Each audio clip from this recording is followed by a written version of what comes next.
universe is a symbol of both the birth and death, and therefore rebirth of everything in existence, and therefore this, the last card in the major arcana, is the completion of the aim of Hermeticism, the completion of that great work of bringing the soul back to God, the completion of our journey of consciousness. On the Rider-Waite tarot deck, this card is called The World, and of course shows a great number of esoteric symbols, some of which similar to what we're going to see, and some of which different. Of course, the Thoth card is not just the world, but the entire universe. We've expanded our horizons simply by looking at things outside of just our existence, but the existence of everything. On the Tree of Life, this card connects Yesod to Malkuth, and Yesod is associated with the moon, and Malkuth, of course, as we've seen before, is the earth, the lower vibration. What's particularly interesting about this is that it is located on the middle pillar of the Tree of Life, so it represents perfect balance. And the middle pillar is associated with things such as the Holy Trinity and all of these principles which speak about a union and a oneness, such as Father, Son and Holy Spirit, and all of that type of thing. And it's also got a fertility to it, which most of these things do, such as the breath of life being put into Malkuth, so the physical world being imbued with life which becomes conscious and sets out on that fool's journey, like where we started from. At the bottom of the card we can see our Hebrew character, and as is fitting for the final card, this is the letter Tau. The Tau, of course, being hugely in depth, and it means basically cross in Hebrew. It's related to the number 4, so again matter, the physical world, and of course of the fourfold nature of man and the 4 aspects of the Tetragrammaton and various other things. So this card really is the end of the tarot. So the Fool will be Alpha and the universe would be Omega. This is the end point, and therefore the springing board to be the beginning point yet again as these cycles continue.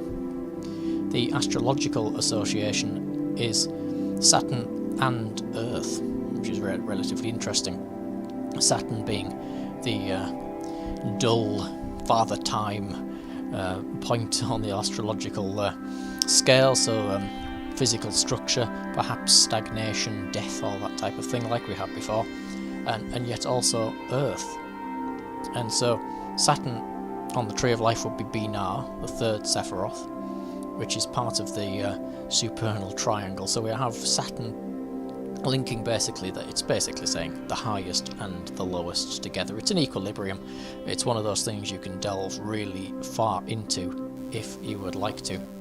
In the centre of the card is the Maiden, and if you look at her, she's actually sitting or laying in the same pose as the twins did over on the Sun card.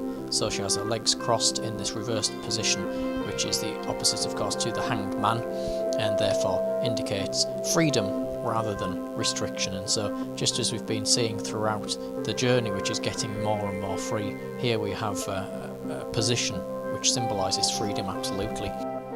And just as we've seen Tau as the Hebrew character, which means cross, her legs are crossed in this formation, and they are directed towards the 4 characters in the corners of the card. These creatures represent the zodiac. They are what you would call cherubim images. And so this represents mastering the 4 elements, because they're also elemental characters, and elemental characters represent the physical world. So the cross here is the microcosm, and the zodiac, the characters around the edge, are the macrocosm. And therefore we have the mastery and oneness of all showing up in the card. Now there is a square behind her which is made out of a white bright light, so this actually appears to be radiating out of the back of her, and this is a representation of the inner light, such as we've been seeing in the Kundalini, the inner fire. So it's enlightenment within her, granting her freedom from matter. So the square world representing the physical world, and yet it's now filled with light. and she's outside of the box, so she is being granted freedom. She's filled with the light of the universe, the light of God. This is further seen in the colour, so she's coloured in gold, representing the sun, or Tifereth, or the light that she has been illuminated by. The energies within the middle pillar that we were speaking about have all been brought together, and enlightenment has resulted from that. And so while earth is usually shown as black on these trees of life and these symbols, here we have it gold, light sun, just as a sunny day in the very physical and basic term grants us a more wonderful feeling than a dark and miserable day. The sun inside grants this enlightened experience, so the entire universe is filled with this sun, this wonderful energy of the light of God. The serpent, which is the other prominent symbol on the card, has both light and dark colours upon it, and so this, of course, as all of the cards are, is your duality symbol. And so this is the blind force of creation. This is the idea that these powers of creation, these acts of will and intent and so on, can be used for good or bad, and they can have both good or bad consequences for doing them. Basically, creation as a blind force will show itself in both good ways and in bad ways, and that's just going to be the nature of the beast, so to speak. This serpent is coming across the maiden, and it actually surrounds where about the second chakra would be if we were to look at the 7 main chakras. That second chakra is talking about the sexual organs, and is therefore a sexual rising of energy. The serpent, the Kundalini serpent, so of course this is a symbol of the Kundalini awakening, as we've just seen. Another way of looking at this is if we look at the eye, this beam of light is coming out of it and almost giving birth to the serpent, and so it could therefore represent a type of sperm, the life force, ejaculated from the eye, and so it's the seed of creation. The sperm on these things always represents the seed, the origin of something. And so our bondage in physical world, our imprisonment in the physical world, is actually that of what she has conquered. She's conquered the reoccurring cycles and the physical entrapment of the spirit. Her foot is actually upon the head of the serpent, which is implying what we've just spoken about, that she's conquered it. She's conquered the universe, she's walked that spiritual path, the fool's journey, and now she's completely free of matter. She is basically Eve. She's been tempted by this serpent, which apparently leads to the fall of man, and people knowing that they're naked and all this type of thing. And so she's walking on top of it. She's enlightened. She has the symbol of her walking on top of it is showing that she has risen above it. She has risen above that imprisonment to the physical world with the enlightenment of which is shining within her. Crowley, as well, in the Book of Thoth, describes this serpent as Heru Ra-Ha, which is something we saw over on the Sun cards, and is one of the present aeons, and this connects to Crowley's whole idea of the new aeon of Horus, which we would have to go into in another video due to its deep detail.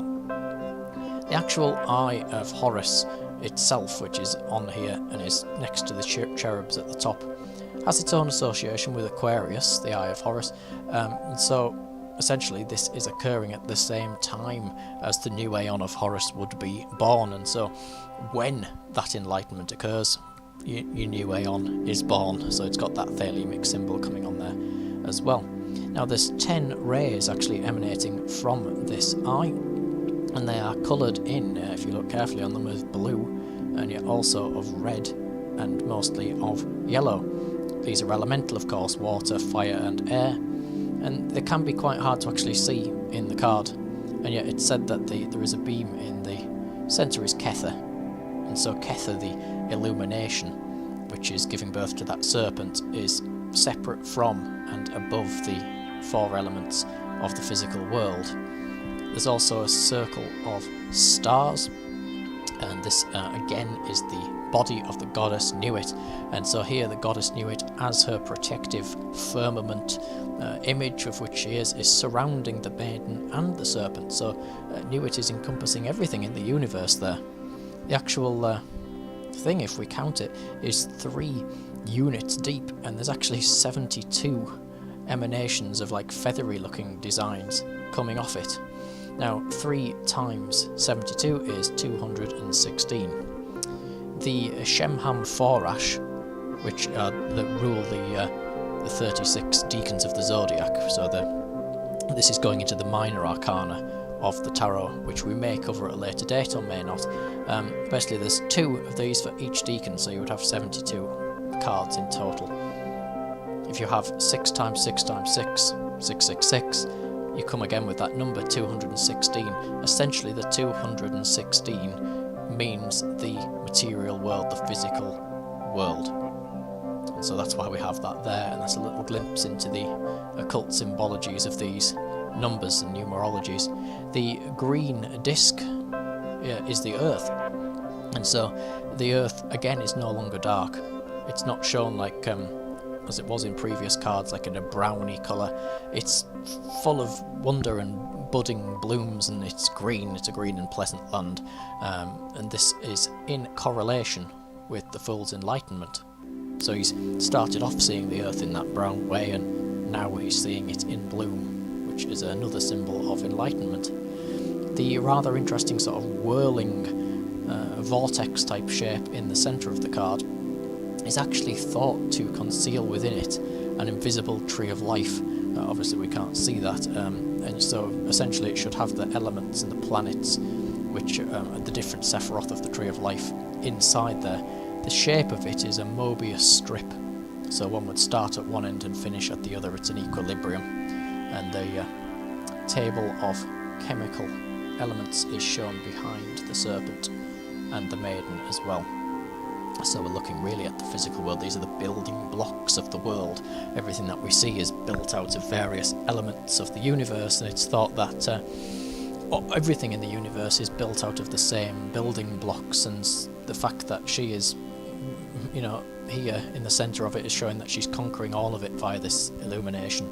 So she knows, she understands that her true will, her true nature, is outside of the physical world, outside of her physical form, and the physical form of all of these planets and existences.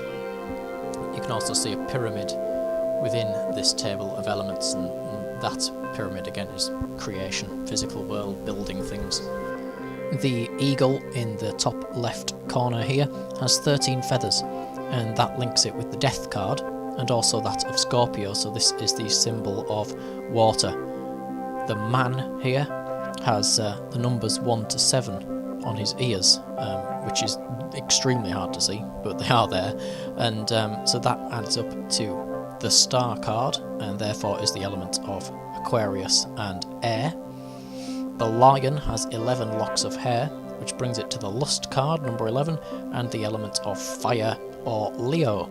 And the bull has 5 locks of hair, which links it to the Hierophant card, which is Taurus and the element of earth. We can also see hidden in these symbols the life cycle of a man. So the lion is lust. This lust has occurred to give him his conception, and he's been born. The bull, which is the Hierophant, it says that he's been born into this world all full of mysteries, and that he looks up and has this sense of wonder and wonders what life's all about, and goes through life experiencing and becoming conscious. We then have the death card, which is to do with the eagle, and therefore he's died. It's actually his physical death. And then finally we come to the man, which is the star, and he's transmuted from this. He's risen up from it. His soul is free, and he can be rebirthed, so he can go through the conception process again and be reborn. So it's the cycle of life, and it's closed the circle. It has finished the journey. And so that's really what this card means. If you draw it, it means your project, your story is complete. All the effort you've put into something is going to actually start finally to show itself. Your journey's coming to an end. You have reached your destination, as your sat-nav would say in the modern world. It can also be reminding you to finish what you've started, because you've put all this spiritual energy into something, and it's laying there dormant, waiting for you to take mastery over it, put the power of will into it, and therefore get results out of it. really is enlightenment. And if you look into enlightenment, it's talking about there's no self, there's no light or colour, there's no sound, and you think, well, that doesn't sound like something that we could actually describe. And so really this is why all throughout this and all throughout these different symbols, the only real way of explaining enlightenment is love. And this is not earthly love, physical and sexual love, but is a completely unconditional love. It is the essence of life itself, and some would suggest the essence of the entire universe.